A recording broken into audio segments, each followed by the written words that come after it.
네, 우리 해외에 계신 애국 국민 여러분, 요즘에 살만 나시죠? 미국에서도 건국전쟁 영화를 개봉해서 많은 애국 한인 동포들이 보고 계시고, 또 미국 의회에서도 이제 상영한다는 그런 좋은 소식이 있습니다. 전국의 우리 애국 국민들도 이제 많이 보시고, 온 가족이 보시고 해서 역사의 진실을 좀 알아가면 좋겠습니다. 우리 공화당은 이미 7년 전부터 그런 작업을 했죠. 그래서 영화에서 티커테이프 히로 퍼레이드라고 영웅행진이라는 것이 있습니다.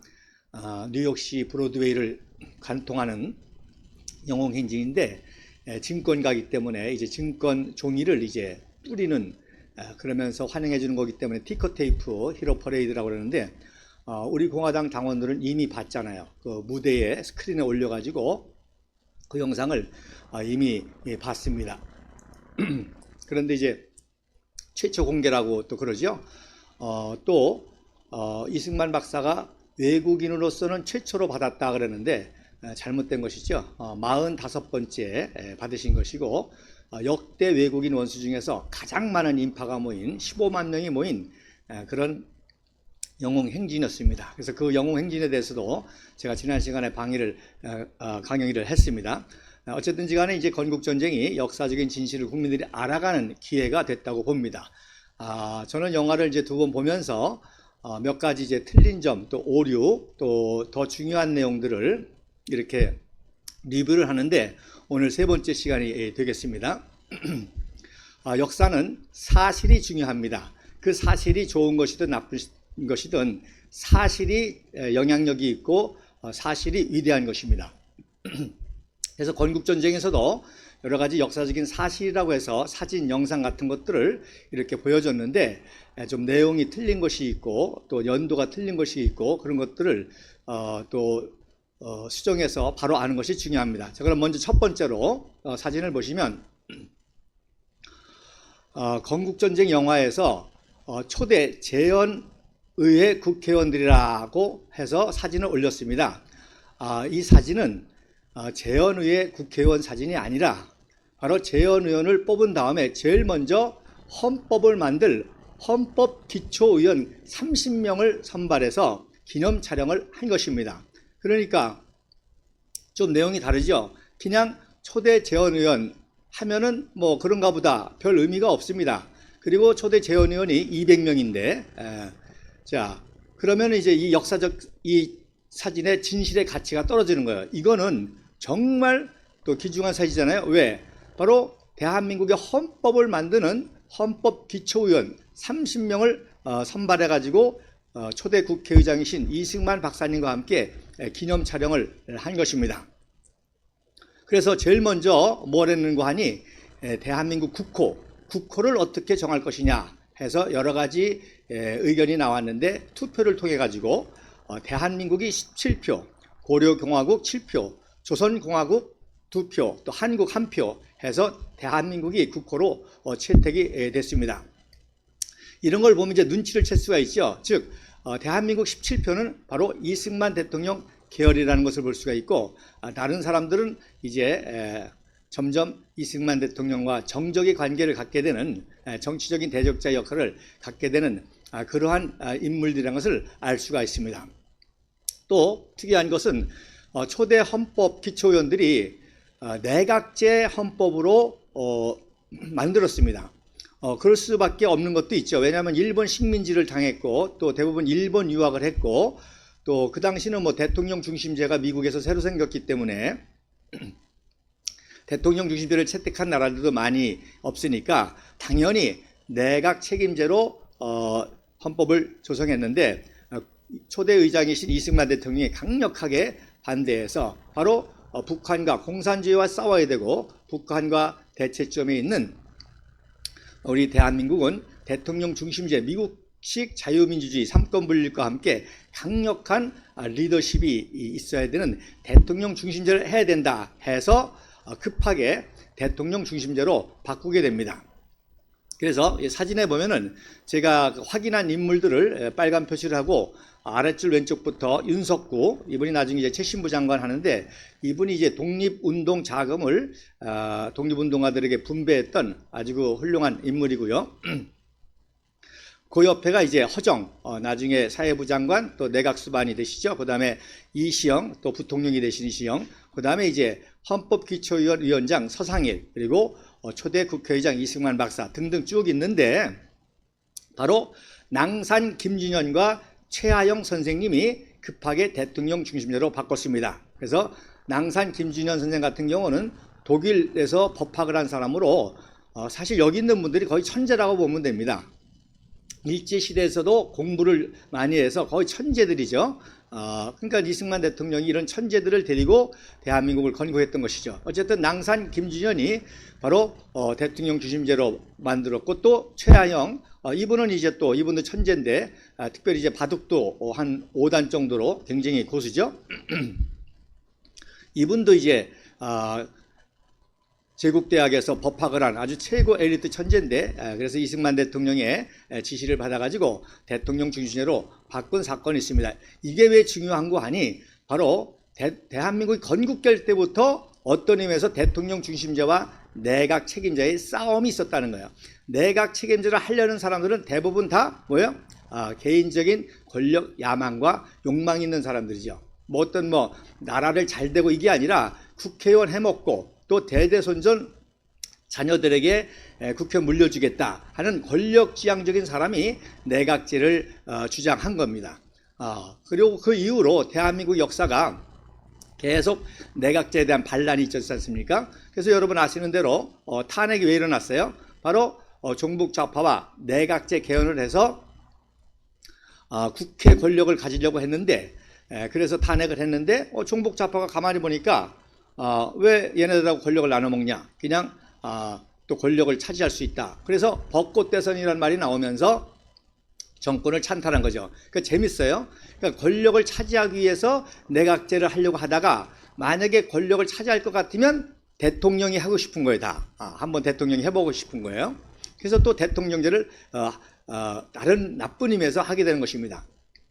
그래서 제가 어제 국회의사당과 국민의힘당 앞에서 연설했습니다마는 이번 총선을 통해서 보수 대통합을 통해서 4년제나 5년제 대통령 중심제로 가야 그래야 이제 자유통일을 이룰 수 있는 그런 리더십이 생기고 그럴 가능성이 충분히 있다는 것입니다.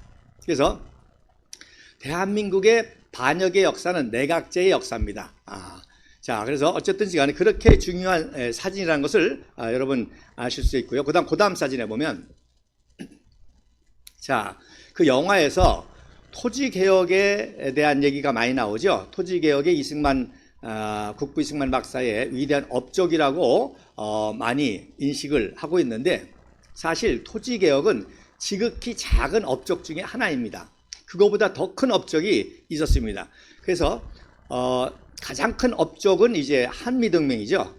한미동맹은 돈으로도 계산할 수 없고, 이거는 시대를 초월해서 엄청난 한미동맹이 이제 가장 큰 업적 중에 하나인데, 그럼 한미동맹 이전에, 즉 건국 과정에 한미동맹 이전에 가장 큰 업적은 뭐냐? 바로 한국은행 창설입니다. 이걸 많은 사람들이 몰라요. 역사학자들도 모르고 대부분 모르는데, 자, 토지개혁을 하면 그 토지개혁에 우리는 유상 몰수, 유상 구입, 유상 판매인데, 그 많은 돈을 누가 관리합니까? 바로 한국은행을 통해서 관리를 하게 되는 것이죠.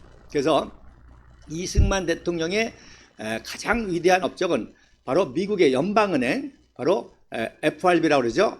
Federal Reserve Bank, 미국의 연방은행과 똑같은 연방은행 한국은행을 국부 이승만 박사가 건국 과정에 만드신 것입니다. 그래서 이 은행이 있으니까 토지개혁도 가능하고, 또 엄청난 외국의 외환을 관리하고, 그야말로 모든 경제를 한국은행이 컨트롤함으로 말미암아 한강의 기적을 이룰 수가 있었던 것이죠. 그래서 이걸 대부분들이 모르는데, 또 이 한국은행 창설의 역사만 가지고도 또 이거 굉장히 중요한 그 강의가 되는데, 지금 한국은행의 차현진이라는 분이 계신데, 그분이 금융 오디세이라고 하는 아주 좋은 책을 썼습니다. 만약에 우리가 정권을 잡는다면 그 차현진 같은 분들을 아주 이 한국은행의 요직에 등용하고 싶을 정도로 아주 귀한 분이십니다. 자, 그래서 요 사진이 바로 1950년 5월 26일 날 조선은행을 해체하고 그리고 6월 12일 날 한국은행을 발족한 사진입니다. 그런데 잘 보세요. 1950년 6월 12일 날 한국은행을 발족했는데 2주일 후에 뭐가 일어났어요? 6.25 기습 남침이 일어났습니다. 자, 그 다음 사진에 보면 그럼에도 불구하고 1951년 12월 20일 날 전시죠. 부산에서 한국은행 초대 은행장과 제2대 총재 이취임식이 있었습니다. 이건 무엇을 의미하느냐? 자, 우리 대한민국이 대단한 게 전시 중에서도 이 한국은행의 업무가 바로 정상적으로 이루어졌다는 것이 이게 기적입니다. 그러니까 토지개혁을 했는데 전쟁이 났지 않습니까? 그러면 토지개혁해서 토지를 구입한 사람은 돈을 은행에다 내야 되고 또 토지를 판 사람은 은행으로부터 돈을 받아야 되는데 자, 이런 은행 업무가 계속 유지가 됐기 때문에 토지개혁이 성공할 수 있었던 것이고 그리고 이제 전쟁을 통해서 엄청난 물자들이라든지 또 달러들이 들어오지 않습니까? 그거를 바로 한국은행이 효율적으로 관리를 함으로 말미암아 위대한 한강 기적이 일어나게 됐던 것입니다. 그러니까 자, 북한은 은행이 있겠습니까? 제대로 없죠. 그러니까 북한의 은행 엘리트들이 거의 다 남한으로 넘어오게 되는 거죠.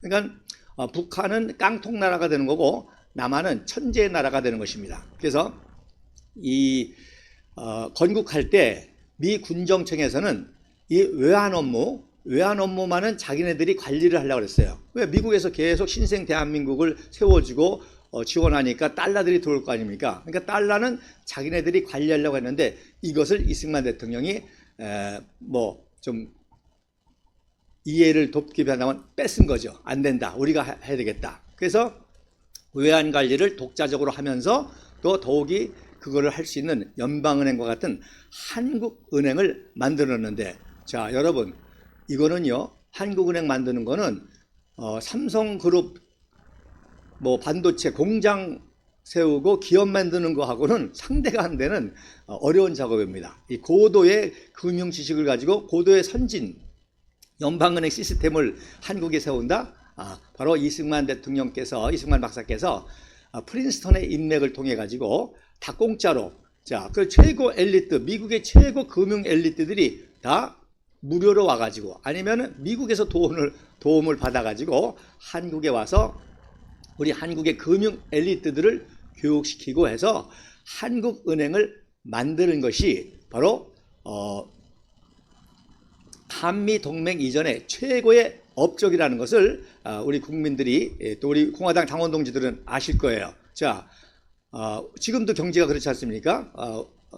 이 금융이 얼마나 중요합니까? 모든 사업이 다 입출금이다. 금융을 통해서 우리 정치자금도 그렇고 후보가 되니까 후보 통장 개설해가지고 다 은행에서 관리하고 하는 거. 근데 이것이 일반 은행이 아니라 무슨 조선은행, 산업은행, 식산은행은 나중에 이제 산업은행이 됐는데 이런 일반 은행이 아니라 금융 정책 자체를 컨트롤하고 글로벌 시스템에 의해서 이 금융을 관리하는 이런 연방은행과 똑같은 것이 건국과 함께 세워졌다는 건 이건 엄청난 사실이죠. 이건 이승만 박사밖에 할 수 없는 일이고 다시 말씀드리지만은 미국의 최고 금융 엘리트들을 파견시켜 가지고 이승만 박사가 도움을 달라고 해서 그래서 뉴욕 연방은행장, 샌프란시스코 연방은행장 그래서 그야말로 무료로 한국은행을 창설하게 됐다는 것입니다. 자, 그래서 다시 말씀드리지만 전시에도 이 은행 업무와 외환 관리가 정상적으로 되었기 때문에 오히려 우리 6.25 동란을 통해서 엄청난 그 한강 기적의 기초를 마련했다는 것입니다. 그래서 그 영화에 미국의 마이크 블린이라는 분이 이제 그 멘트를 하면서 오히려 분단이 축복이었다. 그렇게 말하지 않습니까? 오히려 분단됐기 때문에 공산주의와 대결해서 이겨야 되겠고 또 국제적으로도 냉전 시대에 바로 공산주의와 아주 대표적으로 싸우는 북한과 대한민국, 그러니까 자유 모든 우방 국가들이 대한민국을 도와줘서 공산주의보다 우월하다는 걸 보여주기 위해서 전폭적인 지원을 했기 때문에 이런 한강의 기적을 이뤘고 북한은 이제 거지 국가가 됐다는 것이 오히려 분단이 축복이라는 그런 말을 했는데 저는 이미 그런 식으로 강의를 다 해왔죠. 그래서 그렇게 될 수 있었던 가장 중요한 게 한국은행의 창설이었고 그리고 6.25 전쟁을 통해서 한미 동맹이었다는 것입니다. 자, 그 다음 사진에 보면 이번에 이제 이승만 대통령의 피난 방송하고 한강다리 폭파에 대해서 많이 얘기를 나오는데, 자, 여러분 잘 이해를 하셔야 됩니다. 왼쪽에 있는 사진을 이번에 그 영화에서도 공개하고 얘기를 했습니다. 자, 왼쪽에 있는 사진이 언제 사진인 거니? 1950년 6월 27일 바로 화요일, 즉 6월 28일 날 새벽 2시 반에 한강 인도교가 폭발을 했죠. 그런데 이거는 그 전날 폭파되기 전에 한강 철교의 옆에 놓인 부교를 통해서 민간인들이 이렇게 피신하는 그런 장면입니다. 자, 그러니까 이 진실을 알기 위해서 기초적인 지식이 있어야 되는데, 첫째는 뭐냐? 한강 인도교와 한강 철교를 구분할 줄 알아야 돼요. 그래서 6월, 그 다음에 날짜를 또 중요합니다. 6월 27일 한강 인도교가 폭파되기 전 6월 27일과 또 한강 인도교가 폭파된 6월 28일 상황하고 날짜도 정확하게 구분이 돼야 되는 것입니다. 자, 부교가 놓였는데 부교는 그 당시 어디에 놓였냐면 한강 인도교에 놓인 것이 아니라 한강 철교 옆에 놓인 겁니다. 이 사이에. 그래서 왼쪽에 보면 이게 한강 철교입니다. 한강 인도교가 아니에요. 한강 철교 사이에 부교, 임시부교, 아주 우리 국군이 놓았기 때문에 아주 열약하죠. 그냥 막대기 몇 개를 해서 이렇게 부교를 설치해서 민간인들이 피난할 수 있도록 한 것입니다. 그리고 이 옆에 있는, 여기 안 보이지만 이 왼쪽에 있는 한강 인도교는 거기에는 부교가 없었습니다. 거기는 이제 차량이 통행을 하는데, 자, 그 한강 인도교는 왜 중요한 거 아니? 바로 후퇴하는 그 미군들, 또 국제 미 대사관 직원들, 외국인 유엔 관계자들, 또 군인들, 그리고 정부 요인, 경찰 간부들, 공무원, 행정요원, 이런 사람들만 한강 인도교를 건널 수가 있는 거예요. 당연히 전시니까 모든 교통 통제를 헌병이 하지 않습니까? 그래서 헌병이 한강 인도교를 장악해가지고 한강 인도교에서 헌병들이 신분을 확인하고 어느 부대인지, 또 어느 소속인지, 국방부에 있는지 재무부에 있는지, 그래서 이런 요원들만을 지프 차량이라든지 차량으로 이동하며 통제를 하게 된 것입니다. 그러니까 한강 인도교는 민간인이 얼씬할 수가 없죠. 민간인은 어디로? 바로 한강 철교 사이에 있는 이 부교를 통해서 피난을 했는데, 언제까지? 바로 6월 27일 폭파되기 전까지 했다는 것입니다. 자, 그래서 이 왼쪽 사진이 그래서 이번에 이제 영화에 공개를 했는데, 정확하게 요거는 6월 27일 한강 철교 옆에 있는 부교에서 우리 서울 시민들이 피난하는데, 이분들이 대부분 누구냐? 바로 우익 인사 가족이죠. 군인 가족이라든지 경찰 가족이라든지 공무원 가족이라든지 우익 인사 가족들이 피난하는 거. 왜? 인민군이 들어오면 제일 먼저 인민재판으로 무조건 학살을 당하지 않습니까? 그러니까 학살을 피하기 위해서 이렇게 부교를 통해서 피난했던 것이죠.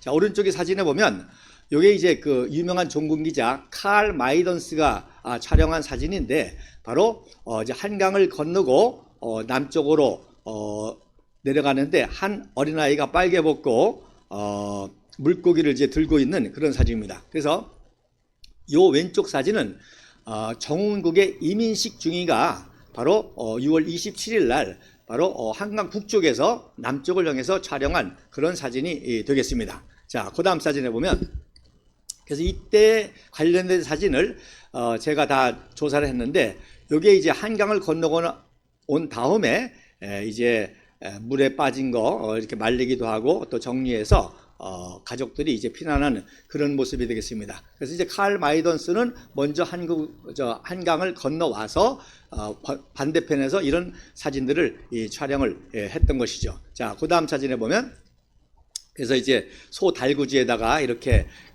아주 생필품 긴급한 것만 해서, 그래서 한강 부교를 통해서만 건너온 것이 아니라 나룻배를 통해서도 걸어오죠. 한강 전체, 그리고 저쪽에는 그 당시에 이제 광진교가 있었습니다. 이제 광진교로도 밑으로 해서 넘어오기도 하고, 나룻배를 통해서 오기도 하고, 어느 정도 와서는 이제 얕은 데서는 이렇게 상류에서는 건너는 그런 모습이 되겠습니다. 자, 그 다음 사진에 보면, 역시 이제 그 한강변에서 건너와가지고 남쪽으로 피난하는 모습이 되겠습니다. 자, 그 다음 사진도 보시면요. 그 다음 사진에 이제 어디로, 일반 도로는 사용하기 힘들죠. 왜냐하면 군인들이 후퇴해야 되니까, 병력들이 이동해야 되니까 도로는 못하고 이제 기찻길을 통해서 기찻길을 따라서 수원 쪽으로 쭉 피난하는 모습인데, 여러분이 이제 앞으로 제가 강의할 때마다 많은 사진을 보여줄 텐데, 이런 분위기의 해상도가 있는, 이렇게 좀 뭐라 그럴까요? 어둠칙칙하다고 할까요? 그러면서도 화질이 좋은 편인데, 요 사진들은 미 통신부대 종군 기자들이 촬영한 사진입니다. 그래서 그렇게 이해를 하시면 되겠고요. 그래서 철길을 따라서 남하는 그런 모습이 되겠습니다. 자, 그 다음 사진을 보면, 미 군사 고문단도 이제 급하게 이렇게 육로로 오게 됩니다. 뭐 차량이 부족할 거 아닙니까? 그래서 차량으로는 아주 중요한 것들을, 이제 중요한 요인들이라든지 이런 분들을 이제 차량으로 다 호퇴시키고, 이 군사 고문단들까지도 이렇게 한강을 건너서 이분들이 이제 나룻배로 도하해서 김포공항까지 약 76km를 도보로 후퇴하는 모습입니다. 그래서 맨 앞에 오른쪽에 있는 분이 중위 계급장을 단 분입니다. 그러니까 이분들이 이제 국군을 도와서 하는 미 군사 고문단인데, 이분들도 이제 급하게 이렇게 철수를 하는 그런 모습이 되겠습니다. 그래서 그 당시에 6월 27일과 6월 28일 상황을 이해하기 위해서 제가 이렇게 말씀을 드리는 것입니다. 자, 그 다음에 한강 폭파는 이제 한강 인도교 폭파입니다. 보셨죠? 한강 철교가 아니라 한강 인도교. 그러니까 원래는 육군 공병대가 둘 다를 폭파하려고 했지만, 인도교는 폭파를 했는데 아무래도 철교는 이 철로 만들어지지 않겠습니까? 그러니까 그 당시 우리나라 국군의 공병대의 기술과 폭약으로는 이제 한강 철교는 폭파를 실패했습니다. 못했습니다. 그리고 한강 인도교만 이제 폭발했고, 또 한강 인도교 폭파가 왜 중요한 거 아니? 바로 북계군이 탱크를 글로 진입할 거 아닙니까? 그래서 이제 그거를 헌병이 관리해서 최대한 정부 요인과 군대들을 다 후퇴시키고, 이제 북계군 탱크가 넘어오지 못하도록 한강 인도교를 폭파하는 것은 이승만 대통령하고 전혀 관계없는 군사작전이죠. 어쨌든 그런 상황입니다. 자, 그런데 이때 이제 이 긴박한 상황에 이승만 대통령이 서울 시민은 잠잠하라 하는 그런 거짓 방송을 하고, 본인은 먼저 도망갔다. 그리고 나서 한강다리를 폭파해서 수많은 민간인이 죽었고, 또 희생을 당했고, 또 피난을 못해서 많은 학살을 당했다. 이렇게 매도하게 된 이유를 제가 지금부터 자세히 설명을 드릴 테니까 잘 들으시기 바랍니다. 자, 그 다음 사진에 보면, 자, 전시가 되면 바로 모든 것을 군대가 통제하지 않습니까? 그러니까 KBS 방송국도 공보처 이철환 처장이 관리하는 것이 아니라 곧바로 국방부 정원국의 이성근 대령이 이제 방송과 언론을 다 장악해서 운영하고, 특별히 김현수 대령이 보도과장으로 KBS를 이제 장악해가지고 KBS에서 계속 전황도 보고하고 또 국군들을 위해서 군가도 틀어주고 또 이렇게 방송을 KBS 방송국을 김현수 보도과장이 하는 겁니다. 그래서 여러분 사진에 보면 왼쪽에 사진이 바로 당시 홍천중이라고 이분이 이제 김현수 대령과 함께 KBS 방송국을 운영하는 분이고 그 가운데 계신 분이 당시 최학수 중사라고 이분이 같이 KBS를 운영을 하는 겁니다. 그러니까 6월 27일까지 계속 하루 종일 방송을 하는 겁니다. 그래서 6월 27일 아침에는 신성모 국방부 장관이 방송하고 담화를 발표하고 또 계속 군가를 틀어주고 현황을 발표하고 그 다음에 이제 문인들이 박종아라든지 이런 문인들이 또 특별히 이제 모윤숙이 유명한 이제 모윤숙 여사가 애국시를 지어가지고 사기를 고쳐주고 이렇게 합니다. 그래서 안타깝게도 모윤숙이가 제일 마지막까지 방송을 하는 바람에 늦게 피난을 못해가지고 이 한강을 넘지 못했습니다. 그런데 그 유명한 노천명이라고 하시죠. 이 노천명이가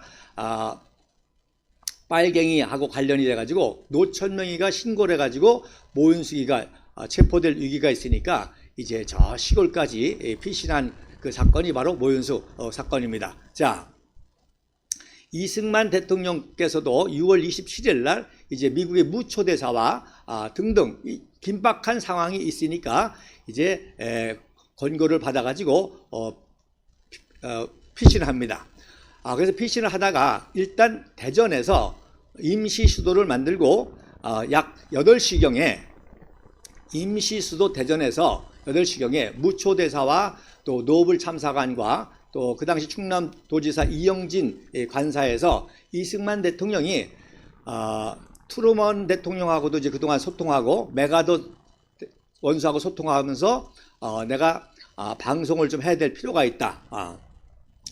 그래서 그동안에는 그냥 선무 방송만 했지만 이제는 유엔 안보리가 열리고 또 미국이 적극적으로 도와주고 또 메가더 원수가 일단 공군력과 해군력으로 도와줄 거 지상군으로 파견한다. 이런 좋은 소식을 들으니까 이승만 대통령께서 내가 좀 연설을 해야 되겠다. 그래서 미 통신대대의 협조를 받아가지고 전화로 연설을 녹음하는 겁니다. 그래서 이번에 유석춘 교수가 CIA에서 감청한 그 당시 연설 내용을 이번에 공개했죠. 자, CIA에서 왜 감청을 했을 수 있는 거 아니? 바로 말씀드렸잖아요. 전화로 녹음을 했기 때문에. 그러니까 뭐 전시에 녹음 시설이 있는 것도 녹음 시설이 있다 하더라도 대전에서 녹음해 가지고 어떻게 서울 가가지고 KBS까지 가서 방송을 합니까? 그래서 아이디어를 낸 게 전화로 연설을 녹음해 가지고 그 녹음본을 이제 KBS에서 방송을 하는 겁니다. 저녁에 6월 27일 날. 그러니까 그 방송 내용 중에는 뭐 여러분 아시는 것처럼 뭐 가만히 있으라 어쩌니 저쩌니 그런 얘기가 전혀 없이 이제 우리 국군들이 열심히 싸우고 있다. 그리고 곧 유엔과 미국에서 우리를 도와주고 있을 것이다. 이런 이제 내용들이 있는 것이죠. 그런데 이선근 그 정훈국장이 지금 6월 27일 날 밤 상황이 너무 심각하잖아요. 미아리까지 이렇게 막 와가지고 서울이 침략되니까. 그러니까 내용은 좋지만 지금 위급한 서울시 상황하고는 전혀 안 맞지 않습니까? 그러니까 11시에 방송을 중단시켰습니다. 방송도 할 수가 없어요. 왜? 침략을 받게 되니까. 그래서 11시에 방송을 중단을 하고 그리고 김현수 대령이 중요한 방송 장비를 다 철수를 시켜서 후퇴를 한 겁니다. 그런데 새벽 2시 반에 이제 한강 인도교가 폭발을 성공하지 않습니까? 그 소리를 듣고 김현수 대령이 깬 거예요. 그러면서 야, 사태가 심각하구나 해서 자기가 담당인 KBS니까 이 정동에는 KBS로 3시경에 급하게 와서 보니까 어떤 일이 있으냐. 이미 북괴군 특수부대가 KBS를 장악한 거예요. 그래서 북계군 특수부대와 교전을 하다가 우리 김현수 대령이 최초로 순직을 합니다. 그러니까 대령급이면은 최고위급이죠. 그래서 순직을 하게 됩니다. 자, 여러분 그 제일 중요한 전략 지역이 뭡니까? 제일 먼저 1차적으로 뭐예요? 청와대 경무대잖아요. 왜? 대통령을 체포해서 대통령을 사살하거나 대통령을 체포하면 전쟁 끝나는 거 아니에요. 그래서 전쟁이 끝나는 이유가 세 가지 있지 않습니까? 바로 전쟁을 주의하는 적장을 체포하거나 항복시킨다, 잡는다든지, 그 다음에 전쟁을 할 의지를 꺾는다든지 항복하게 한다든지, 아니면 전쟁을 할 수 있는 무기와 물자와 이런 것들이 고갈된다든지. 그러니까 제일 먼저 이승만 대통령과 이시영 부통령을 체포하는 것이 특수부대가 제 임무였어요. 그러니까 미아리에 있을 때 이미 특수부대들은 그때 미아리에서 민간인 복장으로 위장을 해가지고 먼저 침투한 거예요. 그 다음에 두 번째 중요한 게 뭐예요? 언론방송이잖아요. 언론방송을 장악해서 선전선동을 하니까.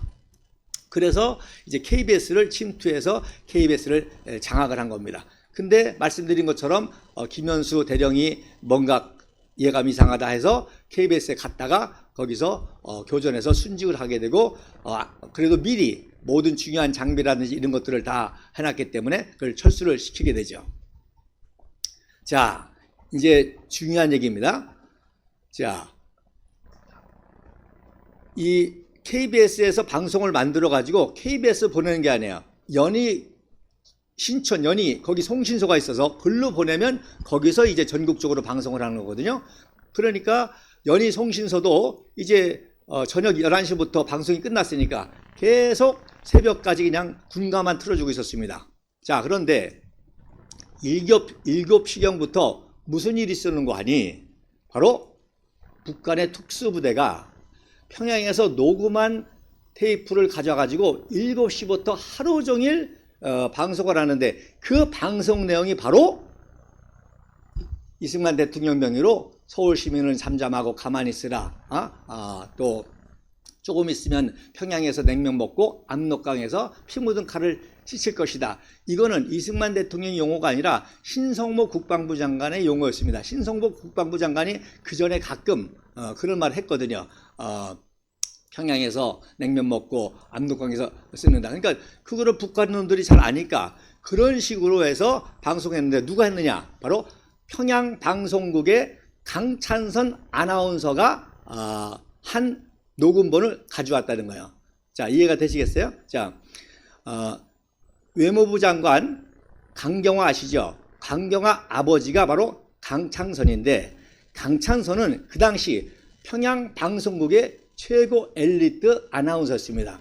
그러니까 그동안에 뭐 김일성, 선전성동의 모든 방송을 한 게 강창선이가 한 거죠. 그러니까 강창선이가 바로 이미 북쪽에서 가만히 있으라고 하는 요 선전선동 방송을 녹음해 가지고 그거를 특수부대가 가져와 가지고 7시서부터 KBS를 장악한 다음에 7시부터 하루 종일 틀어준 거죠. 그러니까 그 방송을 들은 그 당시 서울 시민 사람들은 그 전날 이승만 대통령이 방송 듣고 왔으니까 다 이승만 대통령이 했다고 오해가 생겼던 것이죠.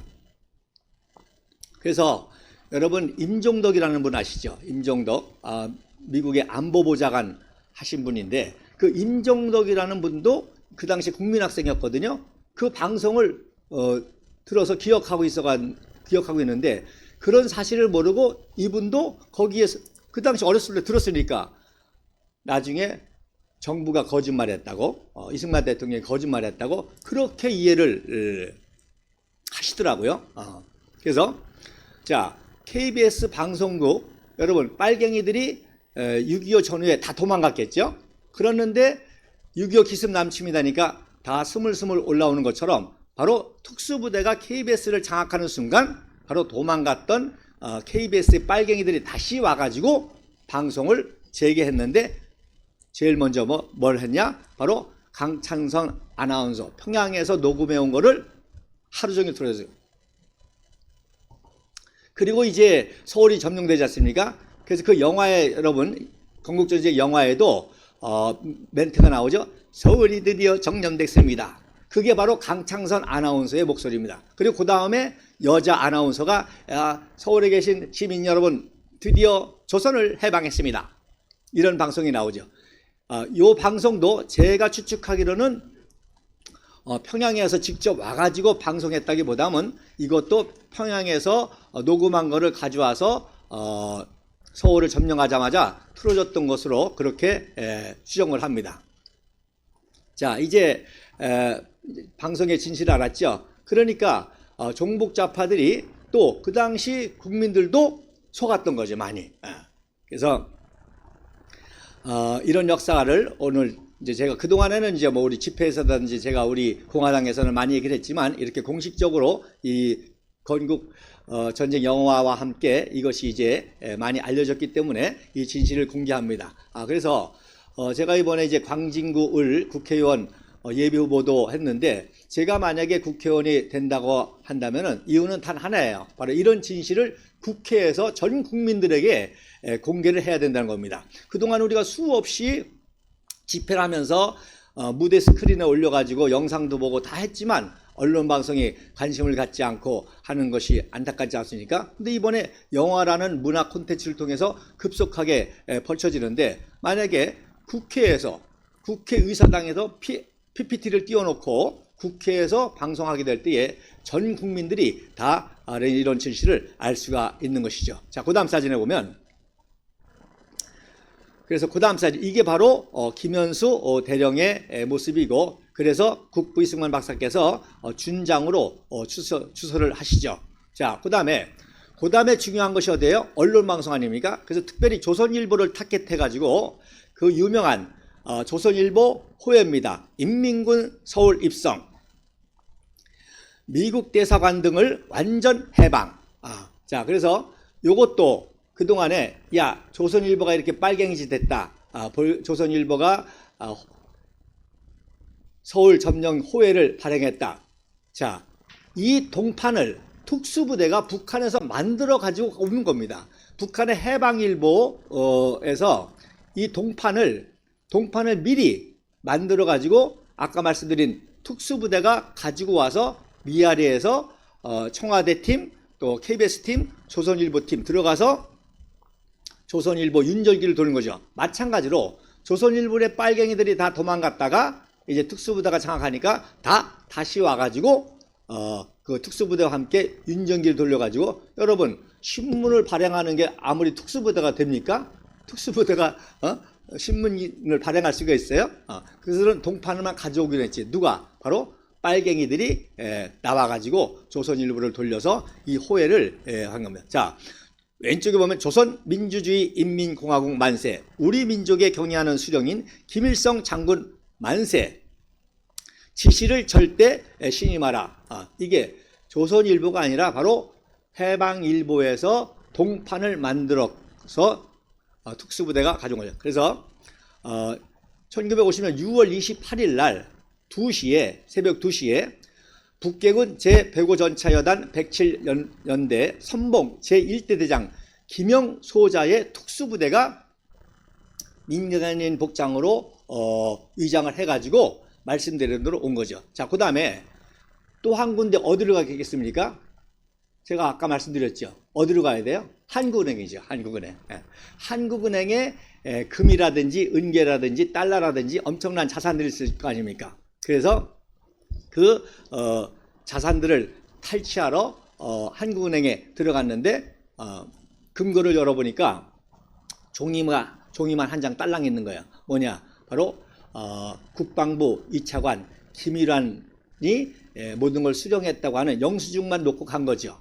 그러니까 이 김일환이가 바로 청와대 행진관 김희종의 할아버지십니다. 그래서 박근혜 대통령 그 유튜브 자료 가지고 유튜브 하는 그 김희종의 할아버지가 김일환인데 김일환이가 그 당시 국방부 차관으로 바로 헌병사령관 송효찬과 함께 한국은행에 있는 모든 자산을 다 트럭에 실어 가지고 한강다리를 인도교를 넘어간 거죠. 그러니까 이거 넘어가고 난 다음에 폭파됐으니 망정이지 이거 넘어가기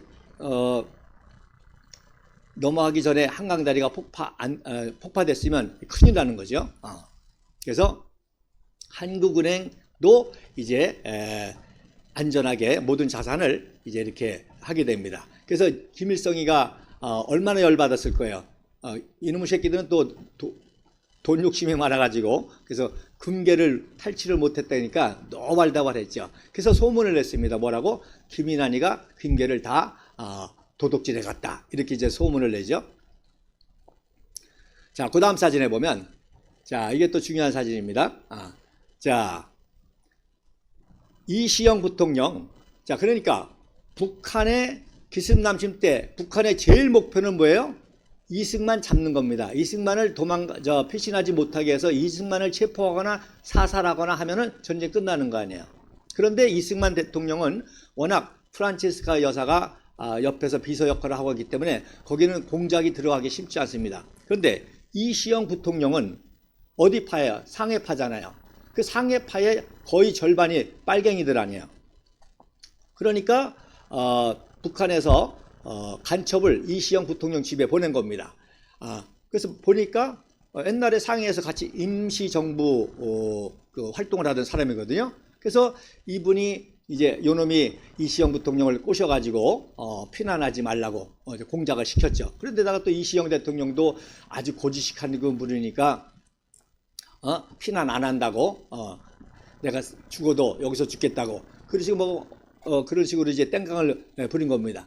자, 27일 날까지도 이렇게 북한의 임정 요인이었던 간첩을 이시영 부통령 자택에 보내가지고 이시영 부통령을 피난하지 못하게 한 거예요. 그래서 이시영 부통령이라도 나중에 잡아가지고 항복 방송을 하게 하려고. 자, 그런데 보니까 임태순 경감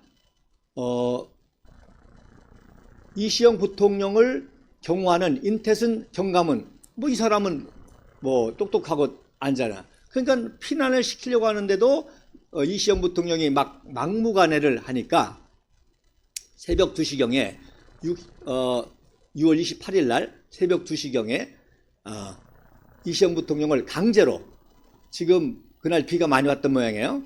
지금 비가 와서 집에 물난리도 나고 수원에는 친척이 지금 급히 내려오라고 연락이 왔다. 그래가지고 강제로 이시영 부통령을 태워가지고 한강대교가 폭파되기 직전에 이제 한강대교를 넘어서 피신을 하게 되는 것입니다.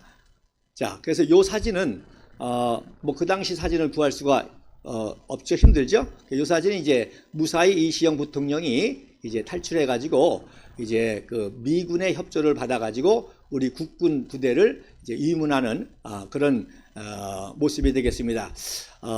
저 뒤에 보이는 이제 양복을 입은 분이 임태순 경감으로 추정만 제가 하고요. 거기 모자 쓴 분이 바로 이시영 부통령이 되겠습니다. 자, 그 다음 사진, 이제 중요한 사진을 또 중요한 진실을 공개합니다. 자, 오른쪽 사진이 한강 인도교입니다.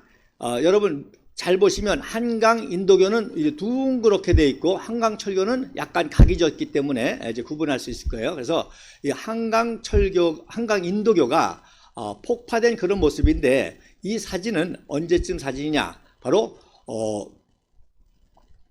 9.28 서울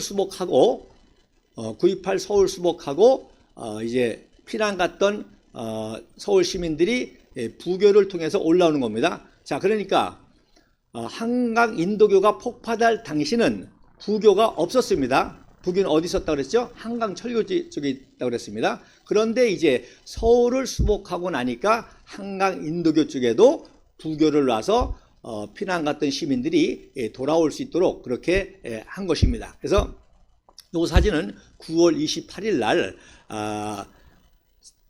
수복 이후에 이제 부교를 놓고 귀환하는 그런 사실. 중요한 거는 이렇게 한강 다리가 인도교가 폭파됐다는 사실입니다. 자, 말씀드렸죠.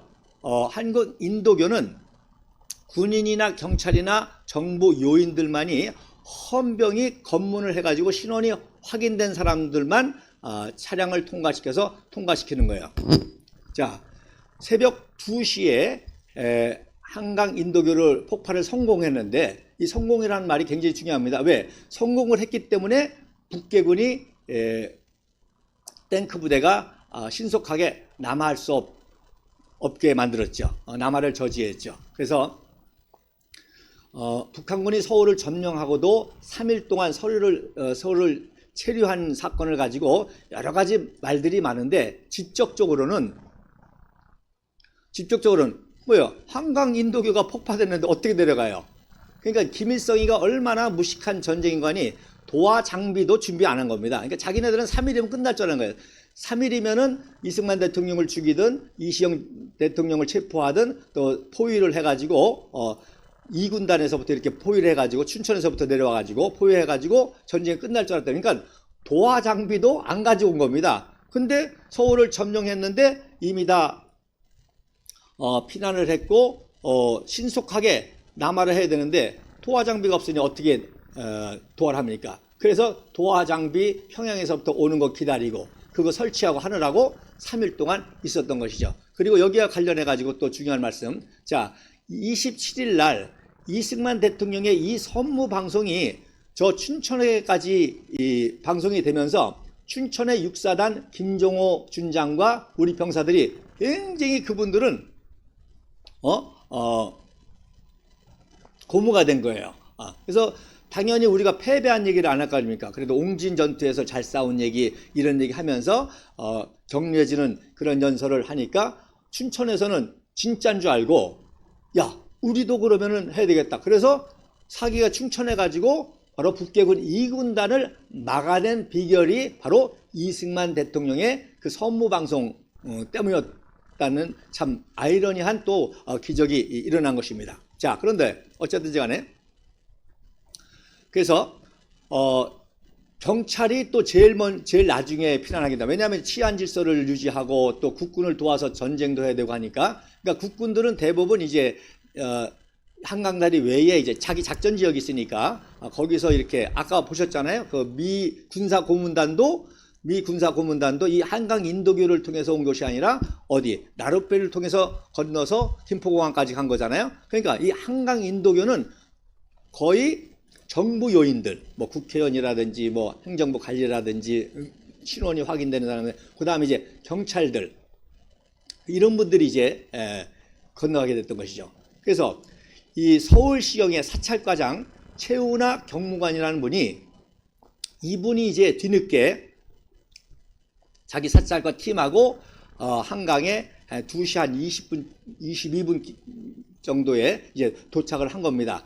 이 최우나라는 분이 얼마나 유명하고 훌륭한 분인가니 바로 반민특위 사건이 있죠. 그 반민특위 사건에 관련된 인물인데 바로 공산당 때려잡는 게 사찰가입니다. 그래서 공산당 때려잡는데 최고의 경찰이 이 최우나 경무관이니까 바로 빨갱이들이 제일 미워하는 사람이었죠.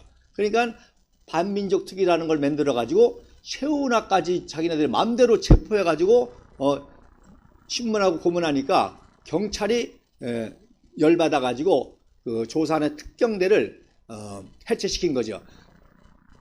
반민특위를 해체시킨 것이 아니라 그건 국회에서 하는 거니까 그 반민특위에서 조사하기 위해서 만든 특경대, 이 특경대가 고문하고 자기 마음대로 권총 휴대하고 고문하고 수사하고 막 이런 불법 행위를 저지르고 심지어 현직 경찰관까지도 막 체포영장 없이 이런 만행을 하니까, 특히 노독술이 체포할 때까지만 해도 경찰이 가만히 있었는데 최우나 사찰과장을 잡아가니까 경찰이 열받아가지고 특경대를 작살낸 것이죠. 아무튼 이제 그것도 중요한 역사인데, 그래서 이 서울시경 사찰과장이 최우나 경무관이 한강다리에 도착해가지고 이제 신원 확인을 하고 막 건너려고 하는데 뒤에서 막 빵빵 소리가 나고 막 난리가 난 거예요. 그러니까 이분이 또 책임감 있으니까 또 무슨 일인가 하고 뒤돌아서 가보니까 이시영 부통령 집차가 그제서 도착한 겁니다.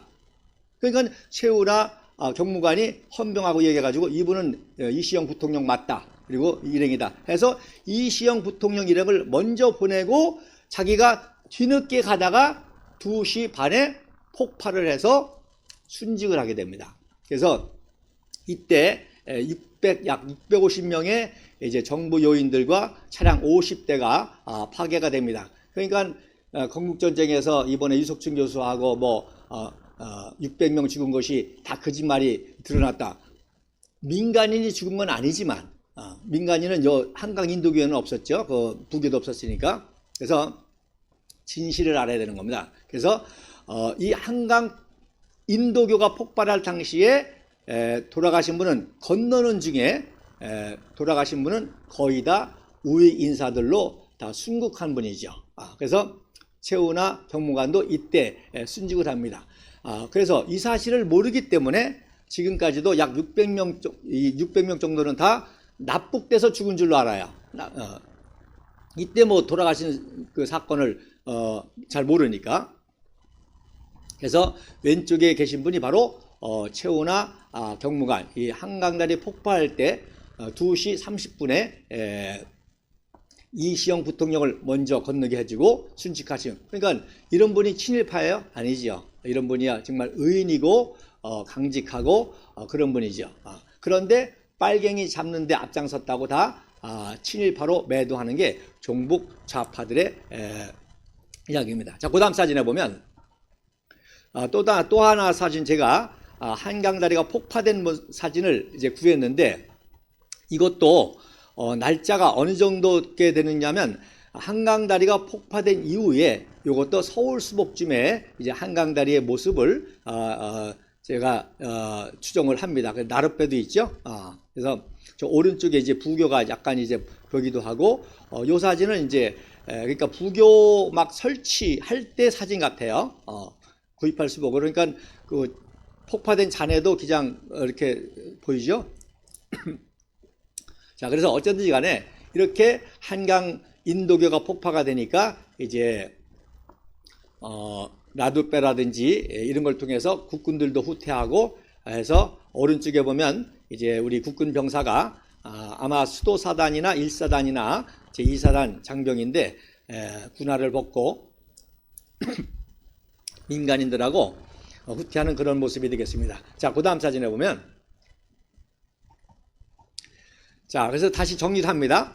6월 28일 날 어떤 상황이냐. 오전 2시 반에 국군 총사령관 최병덕 소장의 지시로 공병대 한강 인도교가 폭파합니다. 여기서 또 어떤 문제가 있었는 거 아니, 조금 늦추려고 그랬어요. 조금 늦추려고 했는데 그 연락이 갈 수가 있겠습니까? 난리인데, 그냥 사람들이 군인들 민간인들 해서 난리인데, 그래서 미처 조금 늦추라는 소식이 도달하지 못해서 2시 반에 폭파를 함으로 말미암아 말씀드린 최우나 경무관과 같은 이런 희생을 당하게 된 거죠. 그리고 새벽 4시에는 광진교, 오른쪽에 있는 광진교를 폭파에 성공하게 되고요.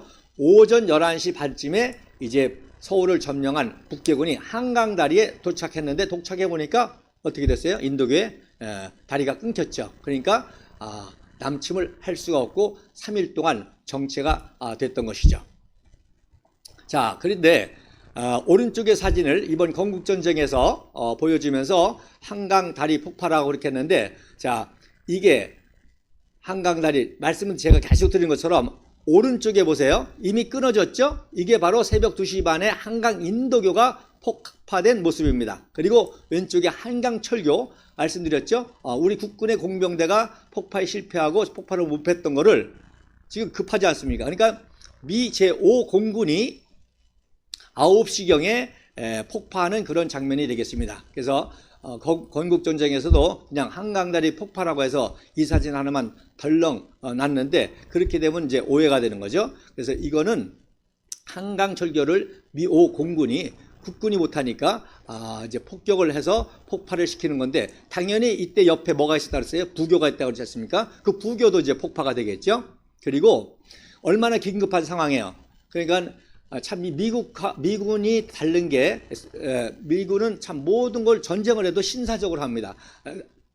사전에 경고하고 폭파니까 피신하라 이런 경고도 하고 문서도 보내고 또 포로를 잡아도 확대하지 않고 하지 않습니까? 근데 워낙 긴급한 상황이니까 사전에 예고 없이 이걸 폭파하는 바람에 소수의 민간인들이 피해를 입게 될 것입니다. 그러니까 이런 걸 잘 모르고 영화에서 또 방송에 나와서도 또 안타깝게 김덕영 TV도 이런 사실을 잘 모르고 민간인은 전혀 피해가 없었다 뭐 이런 식으로 얘기를 하는데 그건 잘못된 것이죠. 그래서 다시 정리를 드리면 왼쪽 사진은 이제 미아리에서부터 이제 서울을 진주해 가지고 남대문에서부터 미 탱크 제 105 전차 선봉부대가 청와대 쪽으로 이제 진입하는 장면이고, 그때 이제 온갖 빨갱이들이 다 나와가지고 이제 환영을 하는 그런 모습이 되겠습니다. 그래서 이런 긴급한 상황에 미 제5 공군이 이제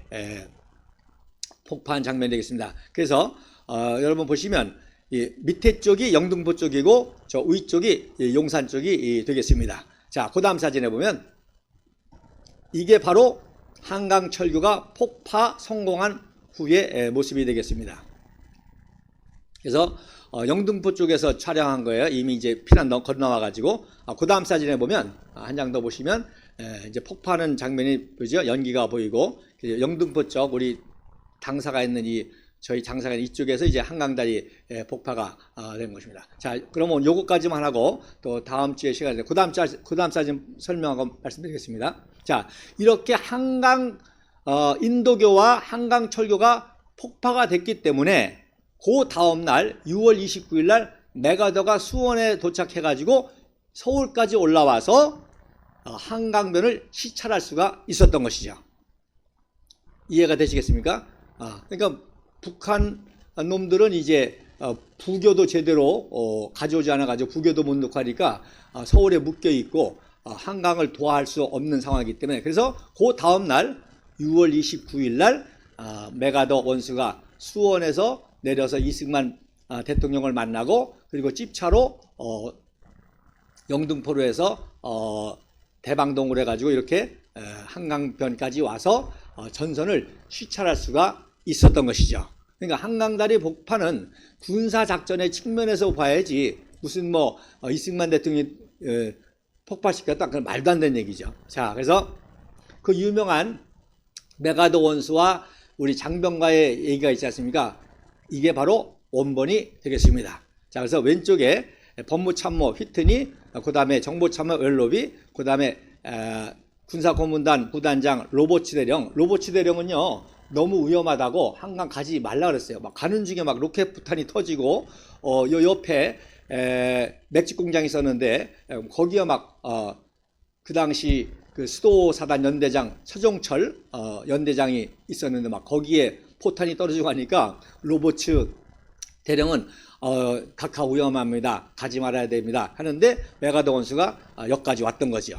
그리고 그 옆에 있는 분이 바로 노블 참사관, 즉 노블 선교사의 아들입니다. 그래서 이승만 대통령에게 최초로 영어를 가르쳤던 노블 선교사의 아들 노블 참사관이고, 바로 이승만 박사가 1912년 성탄절에 평양 남사년교에서 설교할 때 노블이 그때 학생으로 그 연설을 듣고 감동을 받아서 나중에 이제 해군 장교가 돼서 태평양 전쟁 때는 메가더 원수의 정보 참모를 했고 이제 건국이 되니까 참사관으로 이승만 대통령을 도왔던 분이죠. 그리고 오른쪽에 있는 병사가 바로 신동수 하사가 되겠습니다. 서산 출신의 신동수 하사, 즉 참호 속에 있는 신동수 하사와 대화를 하죠.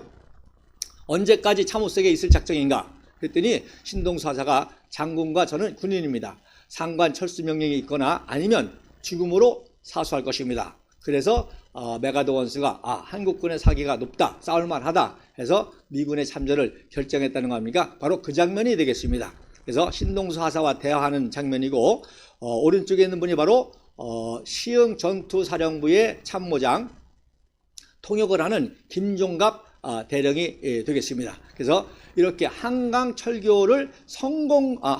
인도교를 성공적으로 폭파했기 때문에 북한의 신속한 남하를 저지하고, 그리고 메가더 원수가 영등포까지 와가지고 전황을 시찰하고, 그래서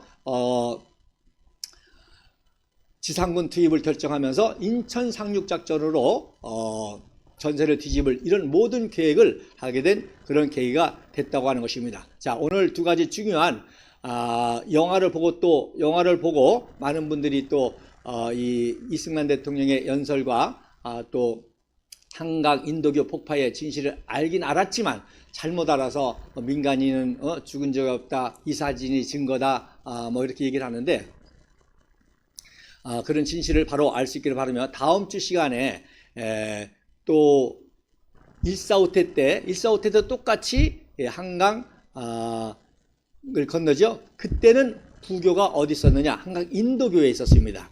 그래서 오늘 이제 1시간이 됐기 때문에 안타까운데, 그래서 이석준 교수나 또 이 김덕영 교수가 헷갈리는 거예요. 즉 그때 1월 달에 한강 인도교 부교를 건너는 사진을 아까 말씀드린 6월 달에 건너는 사진으로 또 헷갈려서 말씀을 하더라고요.